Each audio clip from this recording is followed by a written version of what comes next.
Arestado ang isang Koreano matapos nakawan ang kanyang kapwa Koreano na boss sa Parañaque City. Kabilang sa tinangay ang ilang mamamahaling gamit at higit 2 million pesos na cash. Nasa frontline ng balitang yan, si Hannibal Talete. Dahan-dahang lumabas ang Koreanong ito sa pinto ng isang bahay sa Parañaque City nitong Huwebes. Pag-aari ng kanyang boss na isa ring Koreano ang naturang bahay. Mapapansing may dalang bag, rubber shoes at itim na pares ng tsinelas ang lalaki.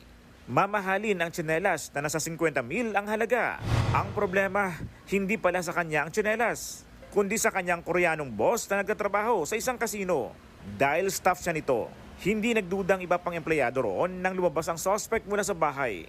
Ayon sa pulis, bukod sa tsinelas, posibleng ninakaw din ng suspect ang relo ng biktima na may halagang 1.5 million pesos. Pati raw electronic wallet ng biktima, nabawasan ng pera ng higit 2.2 million pesos.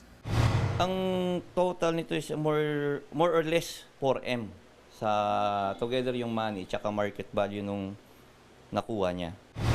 Agad namang inaresto ang suspect nang muli itong bumalik sa bahay ng biktima.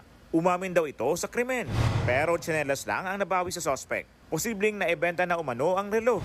Depensa ng suspect, akala niya kanya ang tsinelas na naiuwi niya. Wala rin daw siyang kinuhang relo at pera.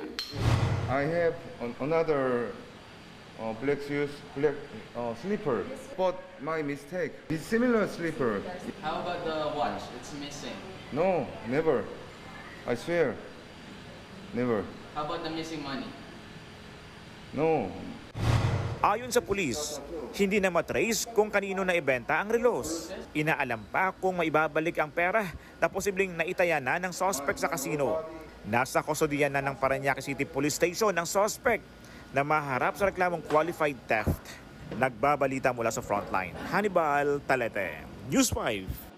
Mga kapatid, Dimples Romana po, kumpletuhin ang inyong umaga ng mga kwentong puno ng inspirasyon. Salubungin po ang bawat araw ng may ngiti at pag-asa. Kaya't mag-subscribe na po at mag-follow na sa aming social media pages ng News 5.